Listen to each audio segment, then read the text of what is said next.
Some of you may not have realized that I'm not part of the club. And a lot of you listening to me right here, right now, you're not part of the club either. I wanted to talk, Marlon, a bit about,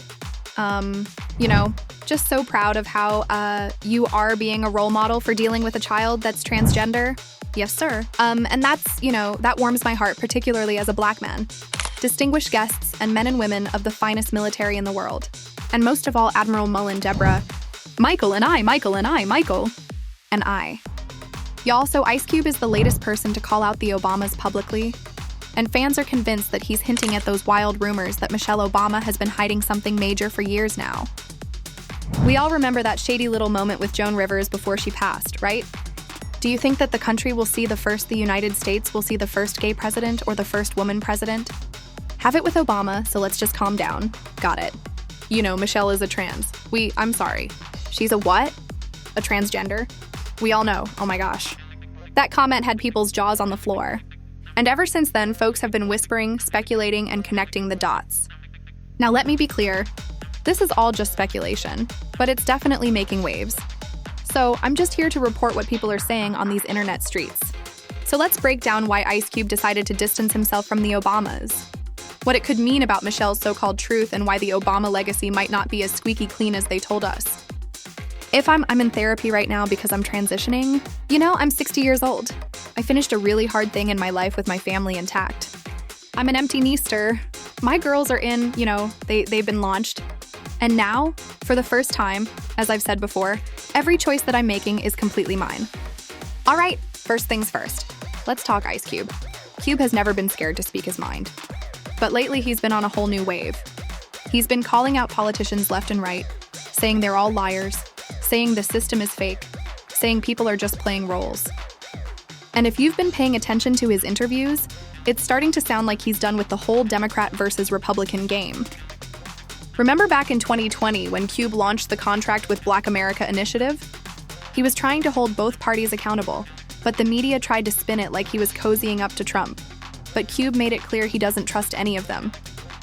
I believe neither party want to give us nothing or not too much. I think, we've in a lot of ways been sold out. Not just the Black community, just period people. We've been sold out to the banks and all the people that make money off us. So, only thing these people really respect is staying in office or getting in office. As for Obama, Cube said that he was hyped when Obama was elected. And like a lot of people who bought into the Obama's marketing campaign, he felt like history was being made. But then he looked around and realized nothing really changed for the Black communities. Basically, Obama came through, got the Black vote, made history, but when it came to reality, tangible change never happened. For the first time, I felt proud that America took that step. Yep. I didn't think they would ever do that. And so that was a moment in time. Music. But then you look around, years go by, and not much changed for people I know, people I care about. But it didn't change with Bush. It didn't change with Clinton. It didn't change with other Bush or Reagan. At the end of the day, it's still the same results. Now, the Obamas loved aligning with Hollywood's biggest Black names like Jay-Z and Beyonce, Oprah, Tyler Perry, Will, and Jada, but we never saw Barack or Michelle shout out Cube or talk about all the positive things he's done for the community. So could it be because Cube doesn't play the games? Because he doesn't fall in line with the polished Obama brand? Well, Cube himself said it. He's not part of their club. And he said no when they tried to pull him into it. Some of you may not have realized that I'm not part of the club. And a lot of you listening to me right here, right now, you're not part of the club either. And what I realized with the club is what makes them so mad is when you don't want to be a part of their Sire Richards club that pisses them off. What club am I talking about? I'm talking about the club of gatekeepers that we all got to deal with. You know who they are, and they definitely know who they are. Black people be like, what? Who? Who? Come on, man. So Cube is basically saying, I'm not siding with the establishment, and the Obamas are the establishment. But we're just scratching the surface here because this club Cube talks about allegedly has a certain agenda that they've been aggressively pushing through mainstream media and pop culture. So let's get to the part everybody's been whispering about for years, Michelle Obama and those rumors. Now, I'm not saying any of this is true. I'm just here to report what people are talking about and maybe give you some clarity on why this story refuses to die. So we all remember Joan Rivers, right? Shortly before she passed, she was caught on camera saying Michelle was trans. And then Joan suddenly dies from complications during a surgery. Coincidence? Maybe, but a lot of people didn't buy that. Miss Rivers, how are you? You made a ton of news officiating the wedding in New York yesterday. Is this like a new cottage career move for you? I am so excited, and I should do very well because I don't show. And do you think that the United States will see the first gay president or the first woman president? We have it with Obama, so let's just calm down. Got it. You know, Michelle is a trans. I'm sorry. She's a what? A transgender. We all know. Oh my gosh. Oh gosh. It's okay. Welcome back. But that's not all. Joan Rivers' mysterious death started trending again after an older letter from Barack Obama resurfaced, where he apparently admitted to having thoughts about being intimate with other men. This came up after Obama's biographer, David Garrow, said in an interview with Tablet magazine that he spoke to over 1,000 people for his book, including Obama's ex-girlfriend. And the letter in question was sent to one of Obama's exes named Alex. And in this letter, 21-year-old Obama talked about having daily fantasies about men. Obama wrote, "In regard to homosexuality, I must say that I believe this is an attempt to remove oneself from the present, a refusal perhaps to perpetuate the endless spars of earthly life. You see, I make love to men daily, but in the imagination. My mind is androgynous to a great extent, and I hope to make it more so until I can think in terms of people, not women as opposed to men. But in returning to the body, I see that I have been made a man. And physically in life, I choose to accept that contingency." So after this letter went viral, many fans took to social media to say that this is yet more proof that Joan Rivers was telling the truth. And then some folks took it even further and started speculating that Joan was silenced for exposing the Obamas. Now, as for those comments Joan made about Michelle, I'm not here to play doctor or fact-check anatomy. But people online have been digging up videos, pictures, slip-ups, and a lot of them are convinced they can see proof in old interviews and clips of Michelle. Now, the wild part is that no matter how many times the media laughs it off, these rumors about Michelle just keep coming back.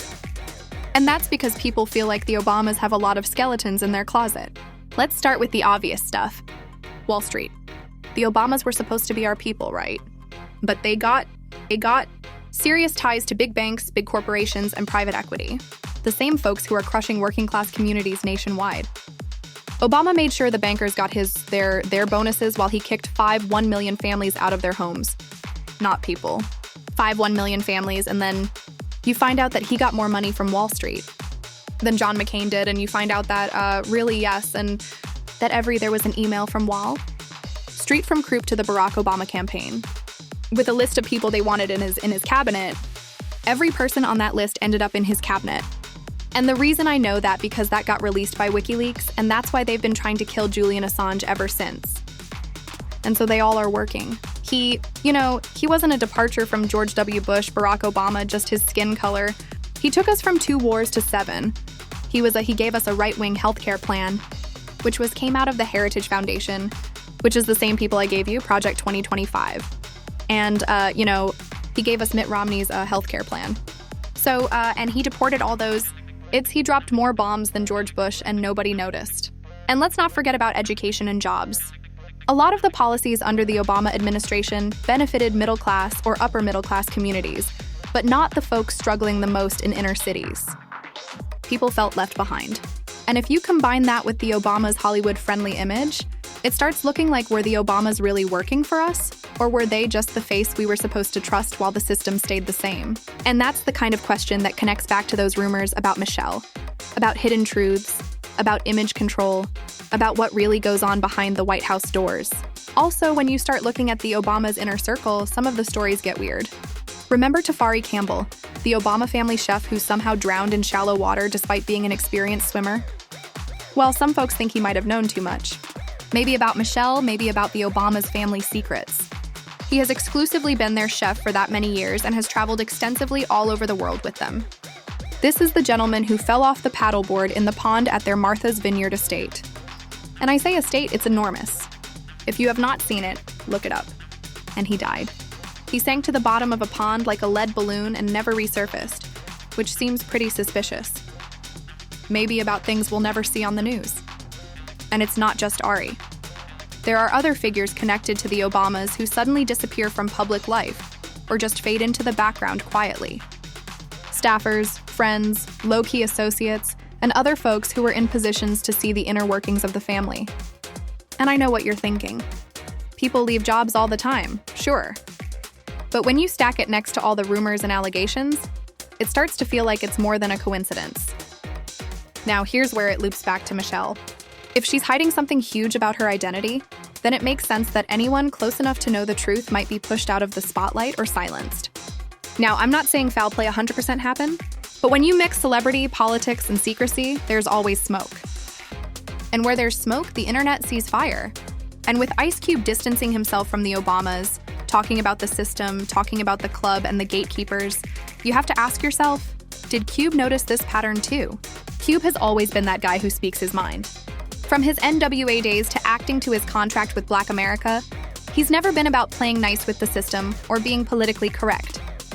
And that's why they tried so hard to destroy him. How do you feel about the beer company that pulled the commercial you endorsed because of your anti-Jew lyrics? Well, anti-Semitic lyrics would be a nicer way of putting it. Well, the lyrics aren't really anti-Semitic. And I can't understand, I listen to people like the Simon Wiesenthal and Rabbi Cooper, and am I getting this wrong? Are they saying that they condone what Jerry Heller or some of these other people have done to me? Do they say that it's all right for Jewish managers to get young Black kids with talent off the street without without lawyers and without people that was helping me and my benefit to make records? That's what I'm getting out of this. And I really would like to speak to Rabbi Cooper about that. Because maybe, if they're getting mixed messages on that side of the table, I'm kind of getting mixed messages on this side of the table too. So no matter how you feel about Cube, this man built his career on calling out fakes, exposing hypocrisy, and speaking truth to power.